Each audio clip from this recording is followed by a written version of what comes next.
Okay. Hello, everyone, and thank you all for sticking around. If you don't know who these two authors are, you're in the wrong room, and I suggest you leave. But for the record, we have Donna Andrews and Lee Child, and I am so honored to be here to do the Grand Master of Interview. I just really want to quickly thank Marjorie and Jim and Christy and Kathy and everyone who recommended me to do the Grand Master interview again. I'm very grateful. But for the record, I'm Oline Cogdill.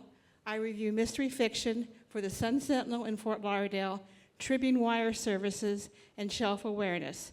Several years ago, I was honored with the Raven Award. I continue to be a judge for the LA Times Book Prize. And I have an essay in the book called How to Write a Mystery, which is edited by some guy named Lee Child and Laurie King. So very honored about that.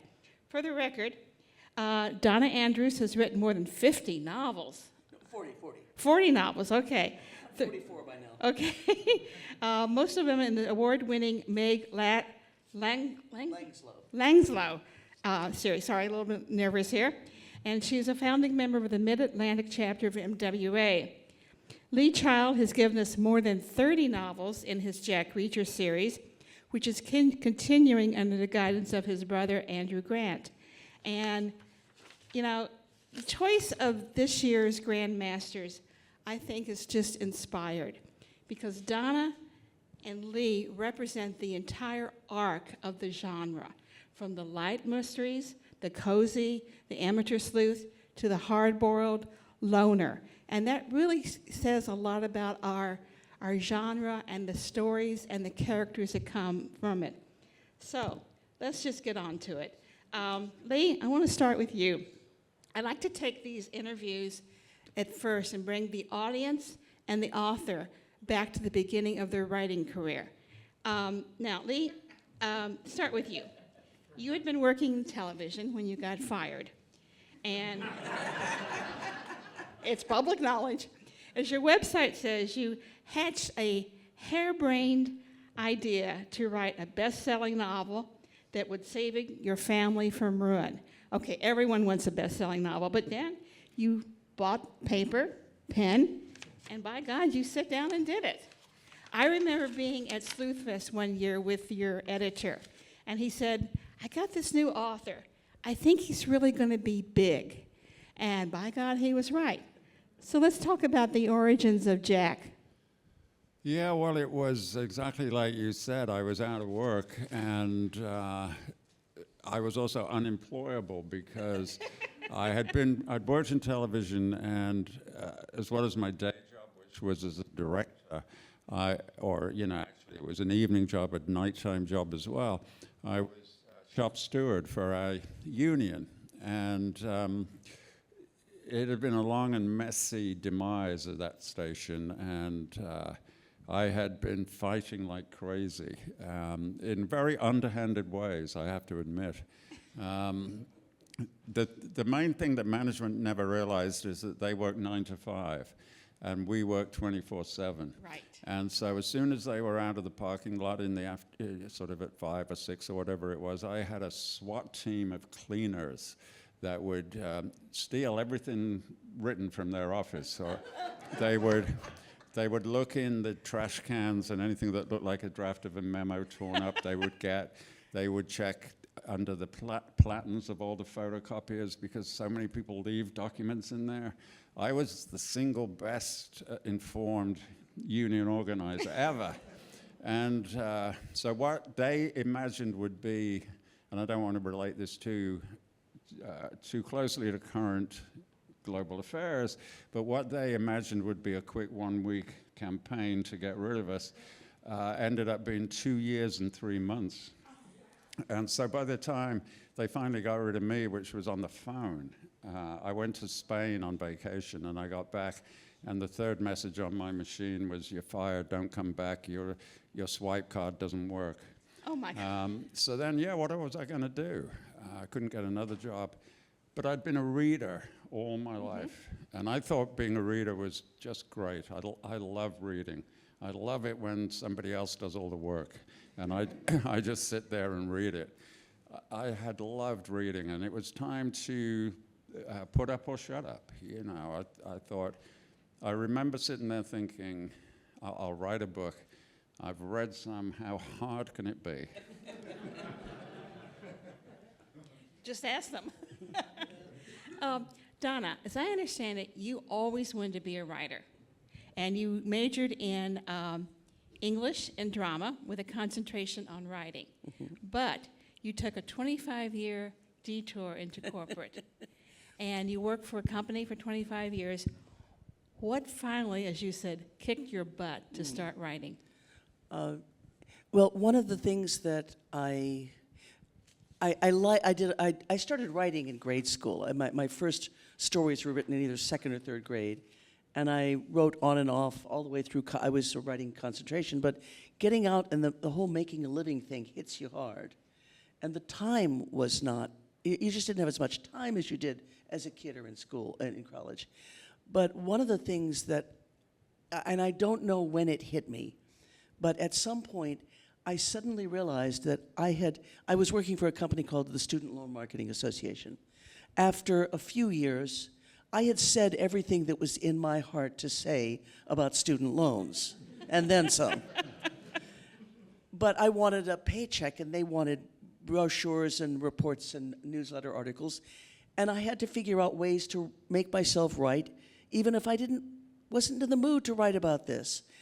And eventually, it occurred to me in one of those blinding flashes of the obvious that if I apply these tricks, techniques, and discipline to my own writing, within 2 years I was published. Because I figured out that I learned in college, I learned a lot about how to write. What I didn't learn about was how to do it professionally, how to do it I write when I'm inspired. Well, then you'll be a short story writer that way, right? But I learned how to do it as a business, even though it was my art. And that got me published. I remember when you won the Minotaur Amateur Sleuth, I think that's the name of it. Yeah. And all I said when they announced it was, peacocks.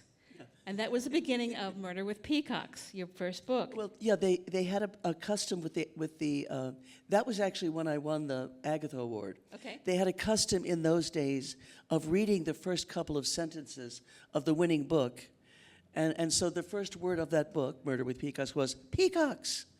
And so all of my friends in the audience, they started clapping. I remember. They didn't even get to finish the sentence. It was very cool. It was. But I remember the year before I won the contest, the work had gotten busy and awful, and my boss from hell was making me put in long hours.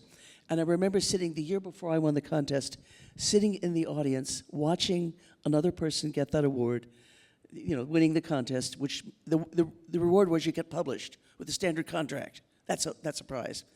I remember saying, damn it, if it hadn't been for Boss from Hell, maybe that would be me up there. And if I have to quit my job, it's going to be me next year. All right. I will finish and turn in my book. And it worked. Lee, I know you've told this story before, but for those who don't know it, what led you to Jack Reacher? What? What led you? Well, technically speaking, as the character, what led me to him was instinct. Okay. Because, I'd been before I was in television, I was in the theater. Mm-hmm. And before I was in the theater, I worked for this really dubious agent that booked strippers for working men's clubs. And so I've always been in the world of show business. I've never heard that story before. I'd always, showbiz is my thing. Mm-hmm. And what you learn, especially in TV, is that you cannot plan a success. If you try and plan it and specify it and list what you need, Donna Andrews is doing this, so I better have that. This other person's doing that, so I better do that. This guy does it later than I would want to do it, so I better do it. I better put it off or whatever. As soon as you do that, it's hopeless. You're lost. It will never work. You just got to do it all by instinct. So Reacher came out purely by instinct. But what does that actually mean for a person? I was 40, I've been reading all my life. What does it actually mean? It means that that is what I've read, and somehow that is what has caught my attention. That is the story that I enjoy. So the only way that you can really do it plausibly and organically and attractively is to do what turns you on. And as long as you're satisfying yourself, then you will also satisfy some other people. Because we are all unique individuals, of course, but we're not that unique. And if I like something, there will be other people who like it. Mm-hmm. And the only piece of luck in this business is how many other people. Are you the sort of person whose interests will chime in with thousands of people, hundreds of thousands of people, millions of people? You don't know that yet. But the only way to do it is do it by instinct. But he got his name in a particular way. Yeah, I love this story. Please tell it. Like I said, I was out of work, and the big, huge problem with being out of work is that you're at home all the time. And when you're at home all the time, your wife expects you to do stuff. And in our particular case, it was a Friday night, and I'd just begun the book. It was a first-person story, so he didn't need a name until somebody asks him his name. And being a loner, that could be some distance into the book. So I'd started, but he had no name. And it was a Friday night, and I was actually really looking forward to doing the next little bit the next morning. But my wife said, no, you got to come to the supermarket because we got a lot of stuff to haul home. And she's tiny. She can't, allegedly can't carry anything. And so, and that taught me two things. First of all, I was super annoyed in that I wanted to write the next bit. I did not want to do anything else. And I felt exactly that same emotion that you get as a reader. If you're deep into a really good book and you're pulled out of it because it's dinner time or Christmas or something, then you have that feeling of you're really pissed off. You want to stick with the book. And so I thought, if I'm feeling this about writing it, it might work. And then we get to the supermarket, and every single time I've ever been in a supermarket, which by now must number well into double figures, I should think, I walk in, and there is always a little old lady who says, oh, you're a nice tall gentleman. Would you reach me that can? And so my wife, who was being very brave about it, we were about to go bankrupt, but she was biting her lip and thought, I'll give him a year, see what happens. She was being fine about it, but tense. This little old lady said, would you reach me that thing? And she said, if this writing gig doesn't work out, you could be a reacher in a supermarket. And I thought, damn, there you go, that's the name. That's the name, and it stuck with us. Yeah. Donna, what led you to Meg? And she's an ornamental blacksmith. I had never heard of that before. Oh, yeah. Well, I wanted to make it clear that she wasn't shoeing horses. Right. Yeah. No, I've always been, I used to describe myself as a craft fair junkie. I love going to craft fairs and shopping for unique clothes and jewelry and household stuff. And I thought that would be an interesting profession. I didn't want Meg to have a 9-to-5 sit in front of a computer profession, because that's what I had, and I knew there wasn't much time for sleuthing, and it would be very boring for the reader. And I'll make her an itinerant craftsperson. But I didn't want her to have a typical female craft.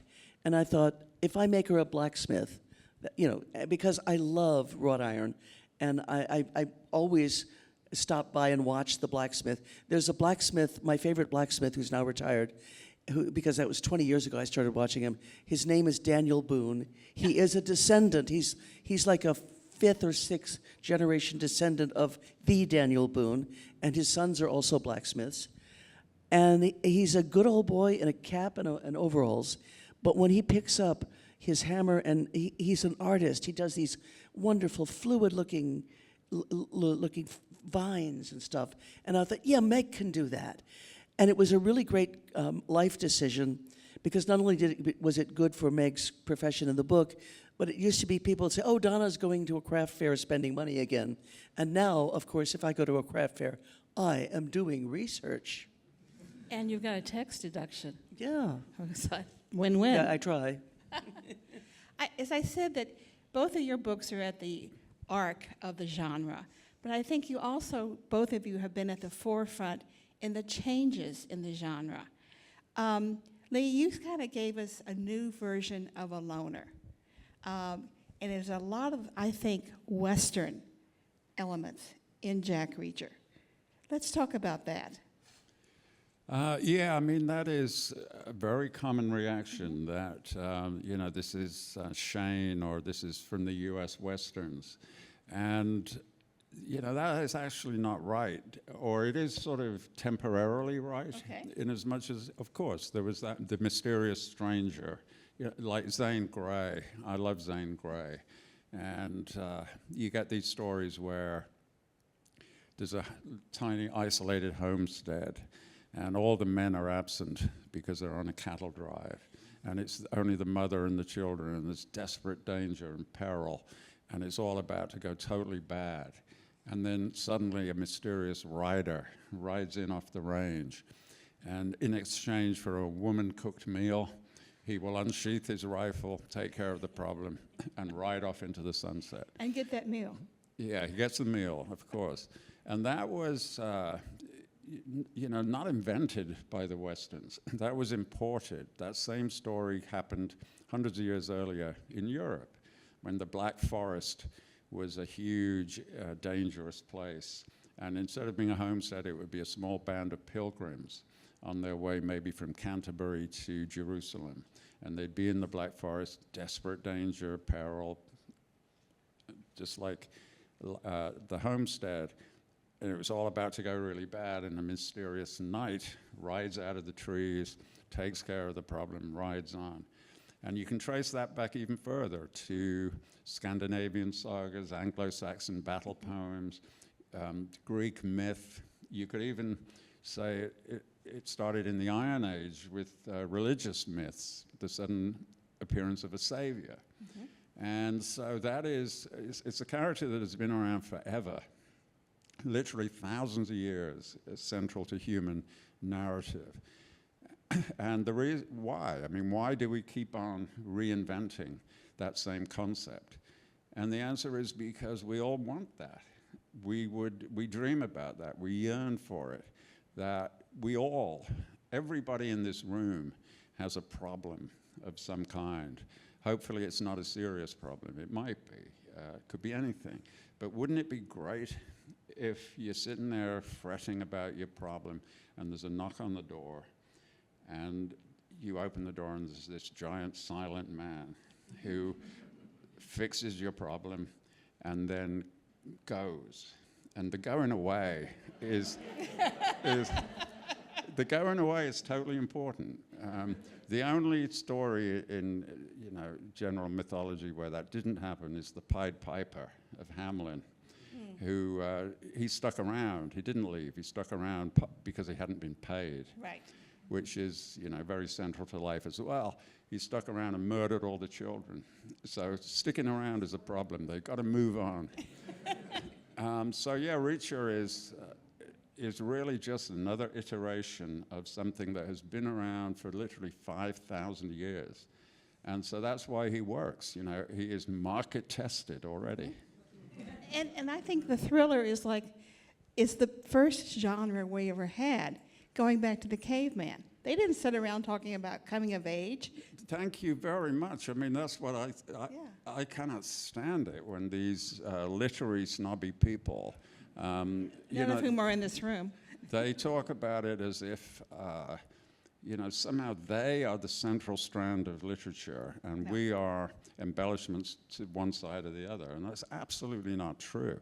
I've had spectacular arguments with literary figures, including people like Martin Amis and so on. And the truth of the matter is, you're absolutely right that exciting, suspenseful stories like thrillers, that is in fact the backbone of literature and narrative. And these literary wankers are just, they are like the barnacles on our boat. And publishing companies exist because of us, Yes. selling large numbers. Bookstores exist because of us selling large numbers. They're welcome to join in. I'm happy to give them a ride, but don't tell me that they're better than we are. I totally agree. I totally agree, yeah.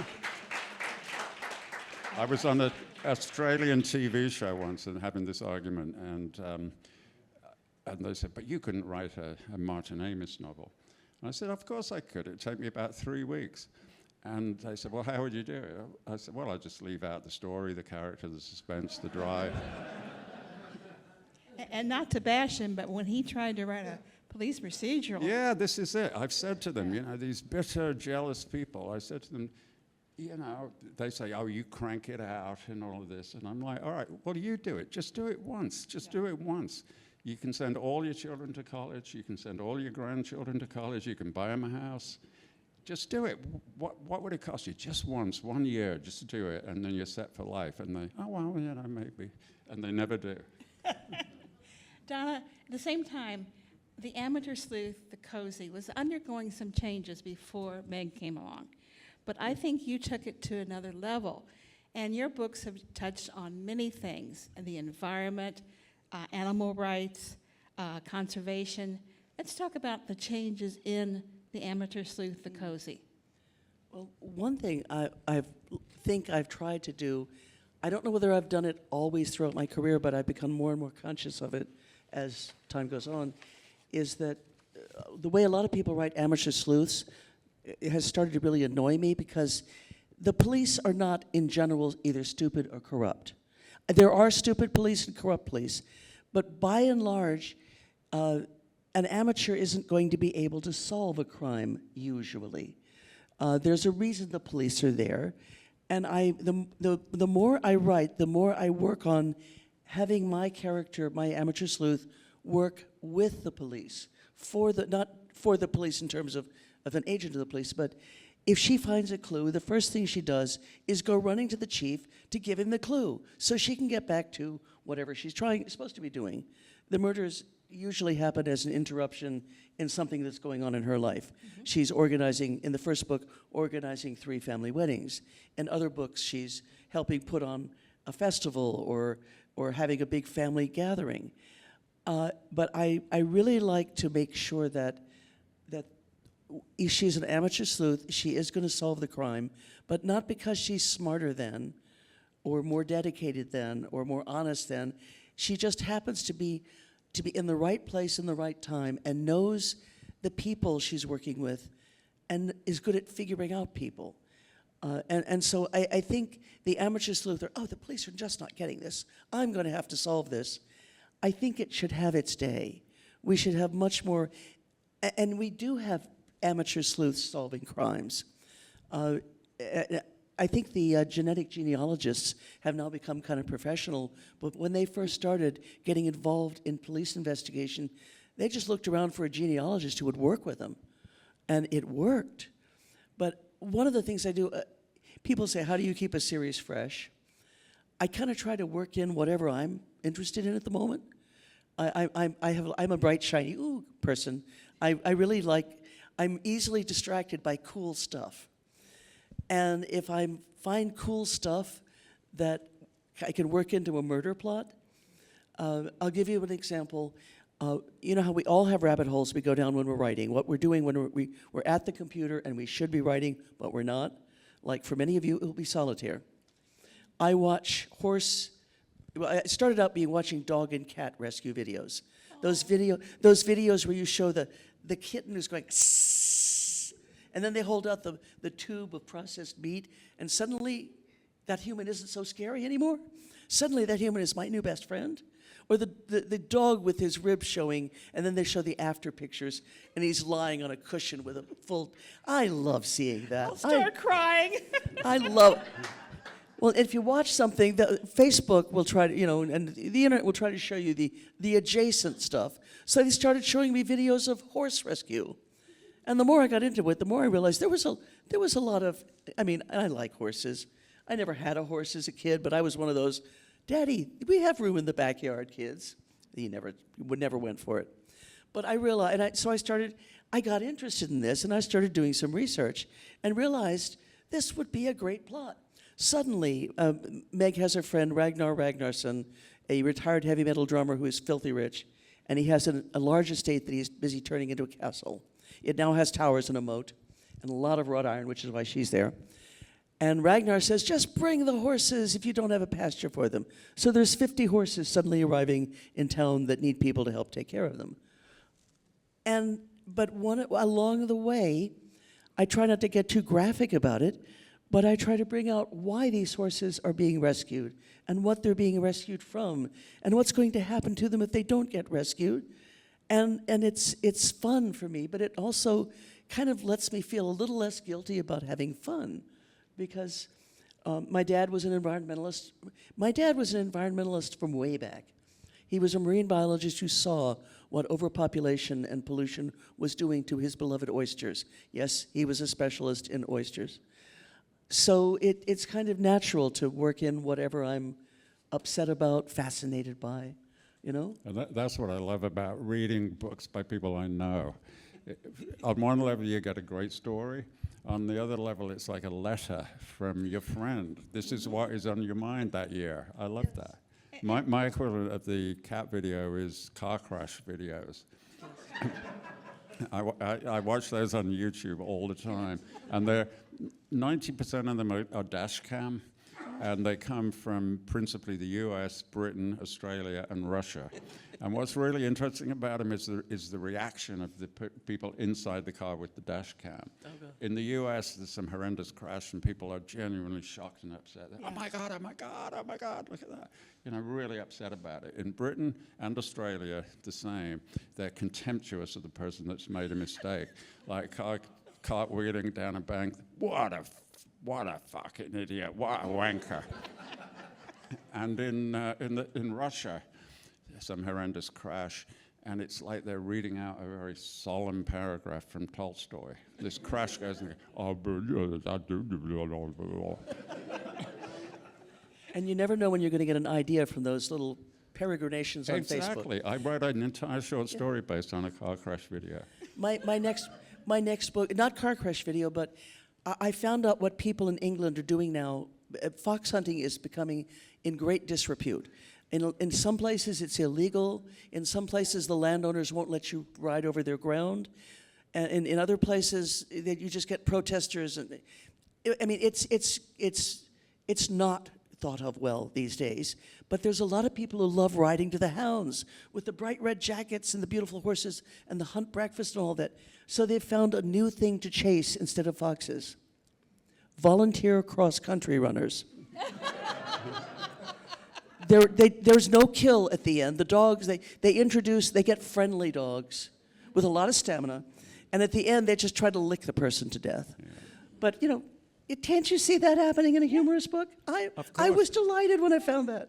Yeah, in my books they would get eaten in the end. Yeah. Yes. And that is why we're at opposite ends of the genre. And I think you touched on something very important in the amateur sleuth. It has to be organic to the story. I have read and reviewed, not favorably, I have to admit, several authors who their character, well, I'm bored. I wish someone would get killed. And that sets my teeth on edge. It's just not right. And by the way, I had horses, but I lived on a farm. And my dad did not allow hunting on our farm. Obviously, your characters, Jack and Meg, are very popular with readers. But I want to know, why were they popular with you? Why did you keep coming back to them? Either one. I mean, that's based on me as a reader, that I loved series, because, you know, there's nothing more, hopefully people in this room will understand, there's nothing more appealing than you've read a book that you've loved and or really liked, and then you know that there's another similar one and another and another. It's what Capital One calls pre-approved. Yeah. You know you're going to like it, and the eagerness with which you pick it up is something special. It was for me anyway. So I never thought about doing anything other than a series. And you know, again, Donna said something very important earlier on, which is that it is a job.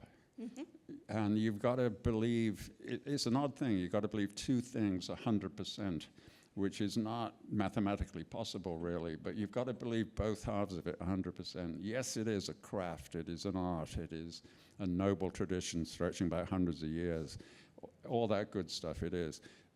And you believe that 100%, but also 100%, it is a job.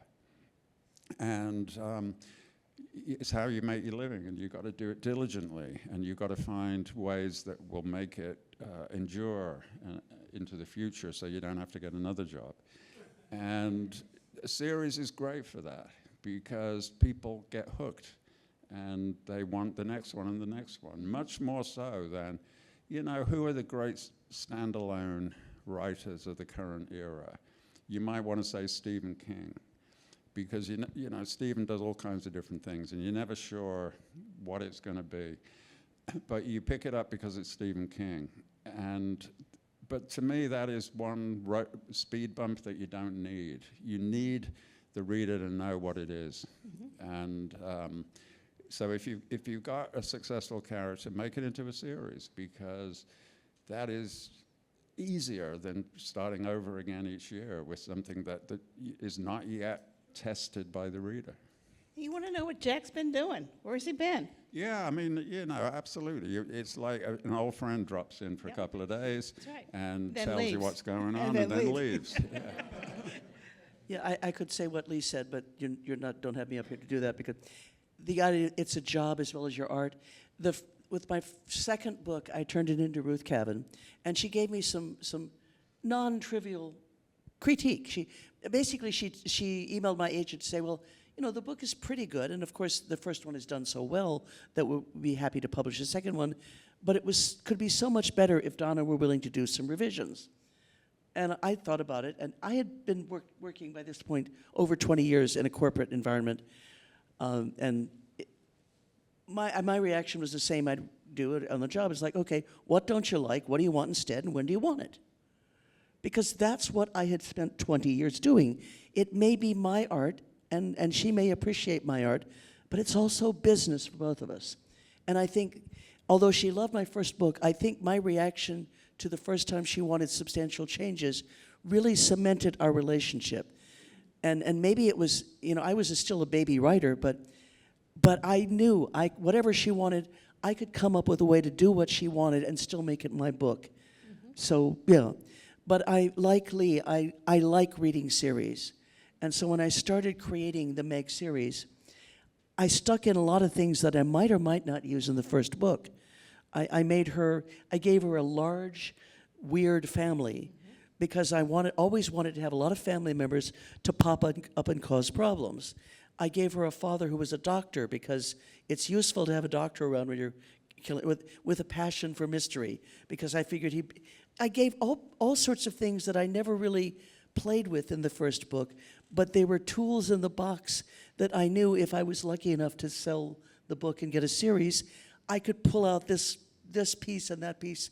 I just stuck in everything I wanted to see in a book and played with it.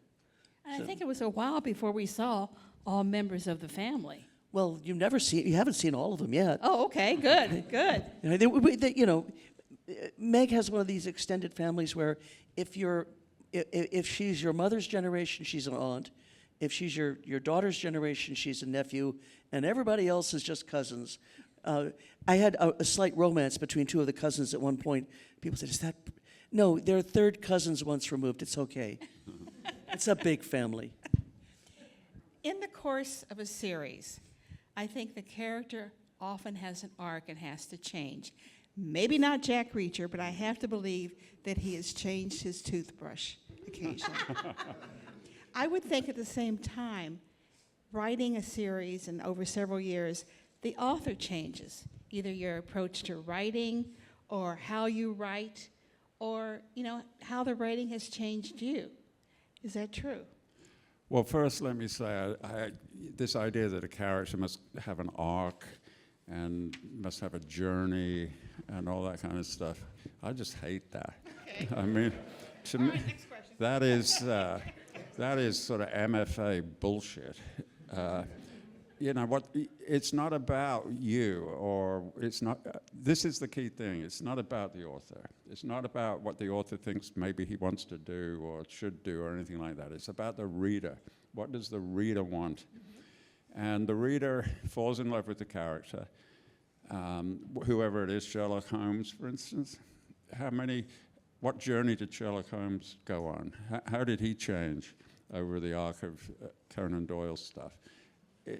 If you're lucky enough to write a character that people like, then don't change a thing. Keep it going. And specifically Reacher, you know, they say the character should learn something during the book.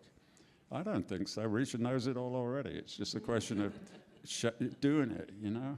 So I'm completely contrary to that. I try and keep Reacher utterly unchanged.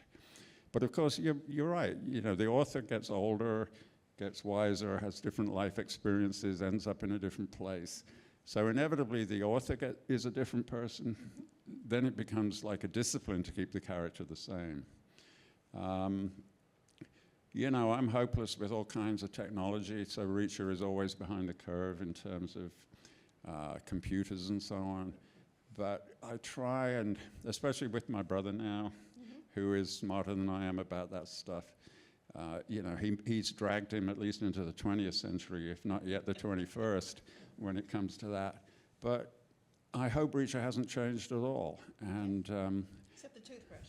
well, that's a great question, because I'm trying to think back now. I do not believe there is a scene anywhere where he buys a new toothbrush. It probably isn't. He just has one. Yeah.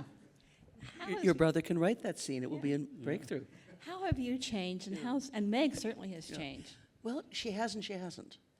I once had a discussion with someone who did writing for a TV series, and he pointed out that there's the big difference between writing a book, like a standalone book or whatever, or writing a movie, and writing for a TV series.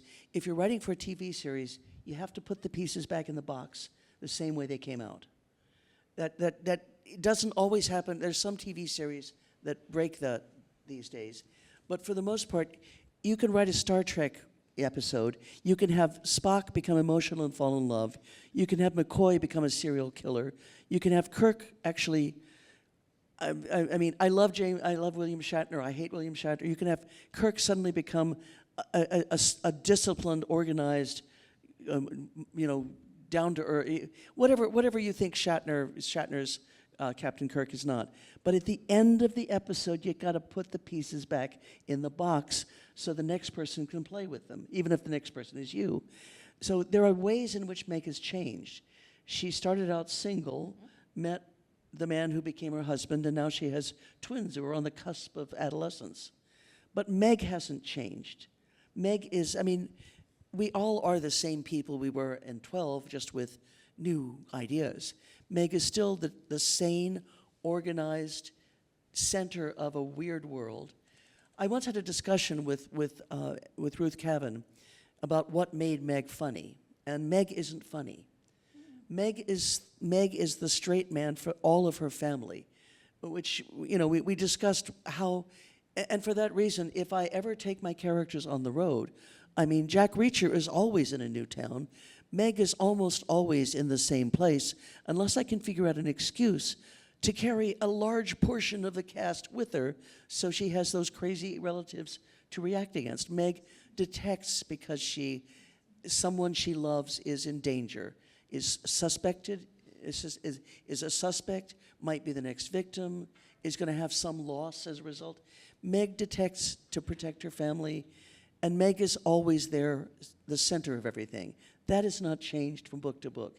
The externals have changed, but you know, parts of us change as we age, but part of me is the same person who started writing short stories on lined tablets in grade school, and so it's the externals that change. But I like to think as a writer, one of the things I do now, it's not that I have more confidence. Well, I do, but I don't. Every time I write a book, at some point I reach what I call the "oh my God, it's all crap" stage. There is a point, at some point in the book, I will suddenly look at everything I've written for the past God knows how many weeks. It's all crap. And usually this also is, and there's not going to be enough of it. I don't have enough outline left. I'm going to fall short of my designated word count. I mean, if I'm a few thousand words short, they're probably not going to, like if they want an 80,000 word book and I turn in 55,000 words, I don't think that's going to fly. What has changed is I don't panic when this happens, because at least the last dozen books, I have always reached an it's all crap phase. I have no idea how I'm going to fix it in each case. I just know I've done this before. I got myself out of it before, so just start digging. Words of wisdom, yeah. I mean, I believe actually if you don't go through that it's all crap phase, then it is crap. That if you are liking it, it's probably crap. I mean, everybody does that, and the ones that don't do that are the ones that are in trouble. Well, I find that younger writers find it encouraging, some reason, to know that we who have done this 40 times, 30 times, however many times, that we also go through this.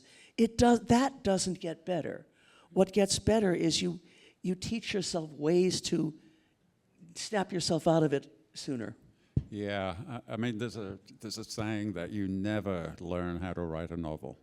With a bit of luck, you might learn to write the one you're currently working on, but it does not portend anything for the next one. And yeah, I do exactly the same as you. I always hit a point where this is just rubbish. It's all over, it's gone.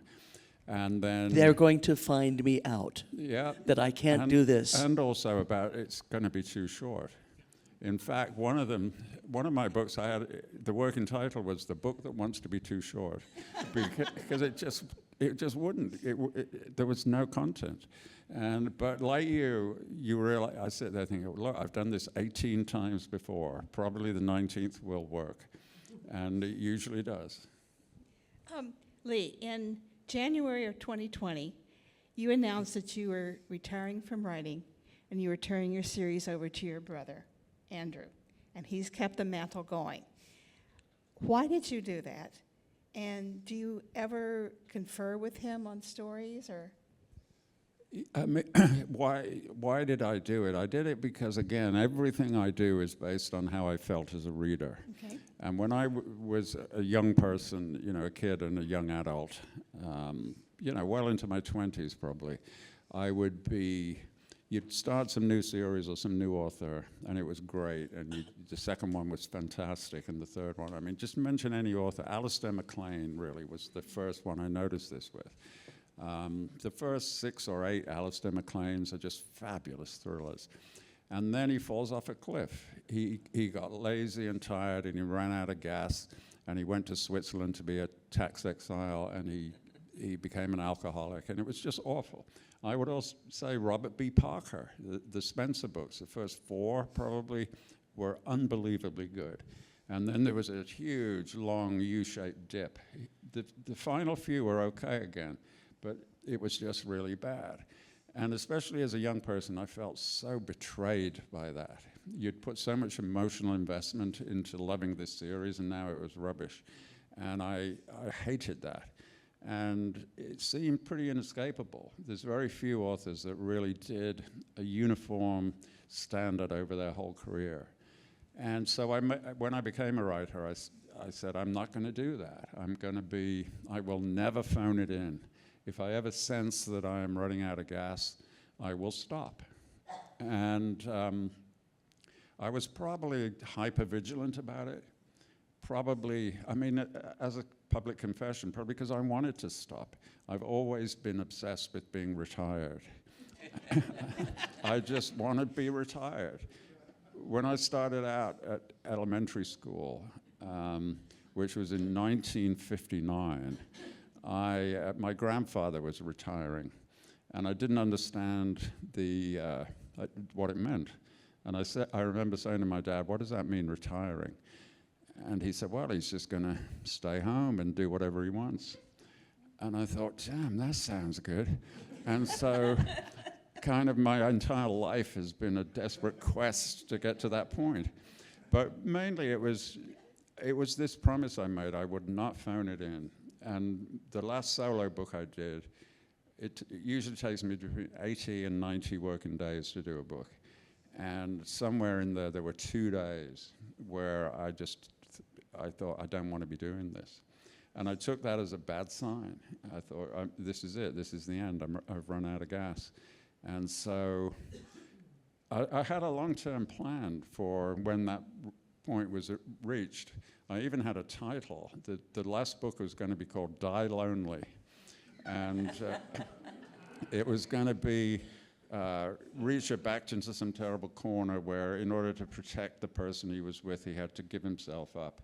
So the final scene was going to be Reacher bleeds to death on a filthy motel bathroom floor. And It would have been appropriate, actually. yeah, it would have, but, you know, people were so into him, liked him so much, I thought it would be gratuitously cruel to do that. So then I developed a kind of metaphorical version where he wraps it up in his usual fashion, and as always, the end scene, he's walking to the bus depot to get out of town, and suddenly he stops and he thinks, look, I kind of like it here. I'll adopt a dog and rent an apartment. And that would be the metaphorical version of Die Lonely. And then I got into this thing where, because I was really sad, I love writing. I love this whole business. I've had such a great time. I've met so many great people. I have got such great friends. I was sad about quitting it. So I started daydreaming like you do. I'll go down to the crossroads at midnight. I'll sell my soul in exchange for a magic potion. Like Robert Johnson. Yeah, and the magic potion will give me back all the energy and ideas and stamina that I had 15 years ago. And then I thought, yeah, but there's no such thing as a magic potion. And then I kind of hit myself on the head and thought, wait a minute, you know a guy who was you 15 years ago with all the energy and stamina and so on, and that was Andrew. Who, is my brother, but he's basically the age he could be my son. He was the grotesquely late menopausal mistake. Poor Andrew. Which my parents very charmingly told him. And so he is literally half a generation younger than I am. So he can carry on for much longer, And so it was a question of, would he do it? And he's a very stubborn and obstinate boy, and I thought probably he'll say no. But he said yeah, so here we are. And I think it's done well going on with him. Yeah, I mean, it was always a theory of mine that initially we actually had discussions with the publisher to leave an author name off it altogether, just have it a Jack Reacher novel with the title, as if this was somehow magically in existence. And some people think it is, and I hate to be sort of sound patronizing about it, but this is absolutely what I wanted to achieve. The guy that does the bookkeeping at my agent's office was at the airport and buying a book at the bookstall. And in front of him was an old lady buying the new Reacher. And he couldn't resist, he sort of nudged her and say, I work for the agent that represents that author. And she said, what do you mean? And she said, well, Lee Child's agent, I work for him doing the books. And she said, no, this is a Jack Reacher book. And he said, yeah, but, Lee Child writes them. And she said, what do you mean? Jack tells him what happened and he writes it down? Which I hate, and obviously, I don't want to sound patronizing about it, but that is exactly what I wanted to happen. And so we thought, let's do without an author name. But the publishers won't do that because, you can't alphabetize anything, it's difficult to do. And so the author's name is on, but to what extent does the author really matter? It's the character that matters. And if somebody can reproduce the character, which happens all the time, Robert Ludlum wrote 21 books while he was alive, and after he's dead, he's written another 34. So that it's the character that matters, not the author. So I thought it could work, and I think it largely has worked really, really well. Yeah. And yeah, we talk all the time, but we always did. This is not me instructing Andrew. It's like in the old days, Andrew was informing me just as much. We would talk about things on our minds, things that we've seen in the news. And, a while ago there was a news story about well-dressed Russian businessmen mysteriously falling out of high-floor windows in Moscow, and obviously been assassinated by Putin's friends. And I thought, wow, that's a great story. I mean, we've got to use that. And so next time I saw Andrew, I was literally opening my mouth to say that to him when he said, did you see those stories about those guys falling out of the windows in Russia? We're on the same wavelength. We talk all the time. And so it is, Andrew didn't help me overtly in the early books, but hanging around with a person on the same wavelength, interested in the same kind of things, it does have an influence, yeah. We have 10 minutes left, so I'm going to start with questions. Raise your hand so Christy Monty, lovely lady here, can come back with a microphone because it is being taped. Hi, this is primarily for Mr. Childs, but also for you, Ms. Andrew. So I'm a big devotee of Jack Reacher. Actually, he's like a source of unity in my family. I mean, I introduced my brother-in-law who read nothing, and he says, when's the next Reacher coming out? And it became this whole thing in the family. Reacher did have 3 books where he had a relationship. He was with a woman, and then it broke up. So there was that moment that was a departure. And you talked earlier about the character being not changeable, yet Reacher protects this woman, lives with her, ultimately leaves her for a number of reasons. So how does that fit into your schema of how you developed Jack? Because there was a time where he did stay with people, where he was attracted to people. And also for Miss Andrews, the same thing, because you both write very interesting. You have a character who's the center of a whole community, and you have another character here who goes to different communities in every book. So how do you reconcile the breaks in those characters?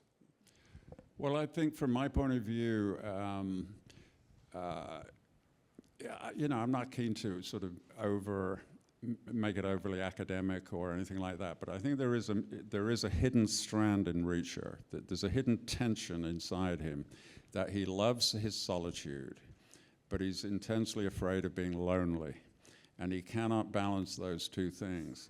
And so he always does, very often does, get into a relationship in a book. He meets a woman and they have a good time, and then at the end they break up. But it's not Reacher that leaves him, it's the woman that leaves him. Because Reacher is attracted to strong, smart women. And if you're a smart woman, you realize, yeah, this is going to be fantastic for 48 hours, but there ain't no future in it.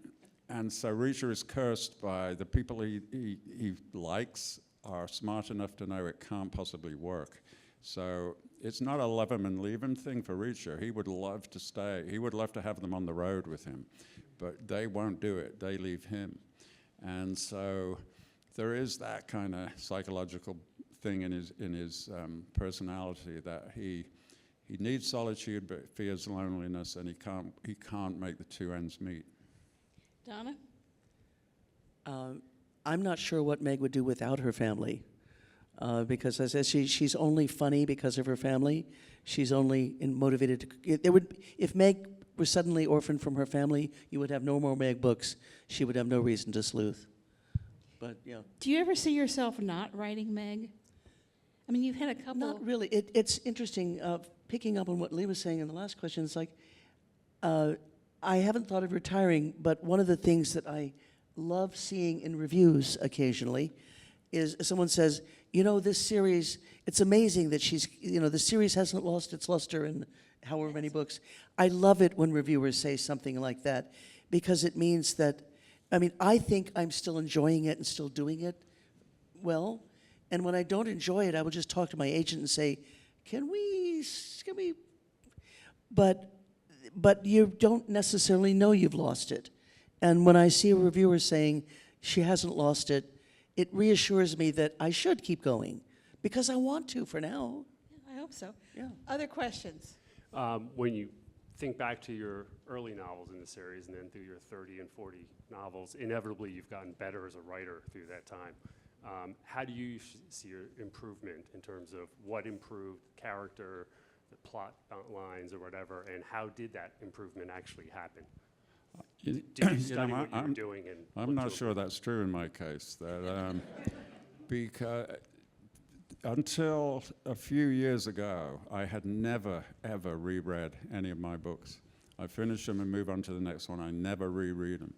But then Penn International was doing a fundraising thing with an auction, and over the years they've learned that one of the things that sells really great for them is if you have an author, that they supply one of your first editions to the author, and you annotate it by hand in the margin.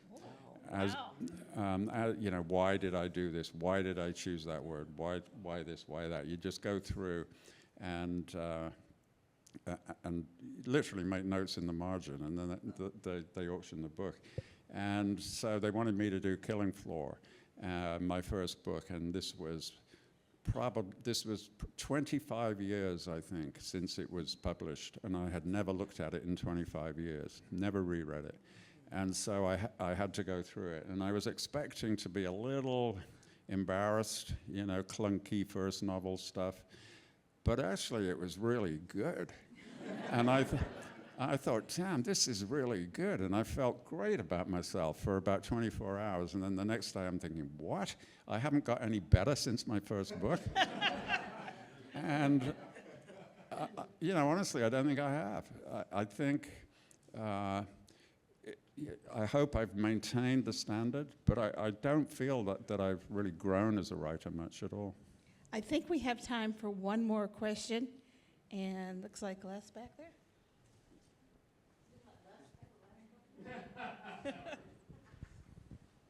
So, what do you regret that you did in the series that you wish you hadn't? I have a quick answer for that. I'd have made all my characters much younger and much closer together in age, so nobody's giving me a hard time about, you know, my character's grandfather has been in his mid-90s for 10 years now. There's a dog that was not a puppy in the first book who is still around. In case you want to know why Spike, the small evil one, is still around, I'll give you the inside scoop here. He was bitten by a vampire dog around about book 2, and he will never die. I'd have made them all much younger and Peter Panned it. Yeah, I mean, the young thing is, but you can't start out with Jack Reacher, boy detective, you know. He had to be grown up when the series started, but I'm not sure if I regret it, but what I didn't know much about the book world. And I had heard, you know, you hear rumors and stuff, you hear things that possibly are not true. I heard that in France, they're very, very opposed to buying imported literature. And so I thought, well, I want to sell everywhere if I can. So I thought, how do I sell in France? So I gave Reacher a French mother, thinking now they'll buy my book. So I've been saddled with this international family. His mother is French, and I can't change that. And you know what? I can't get arrested in France. It is by far my worst territory in the world. And I think we're out of time. Thank you all for coming.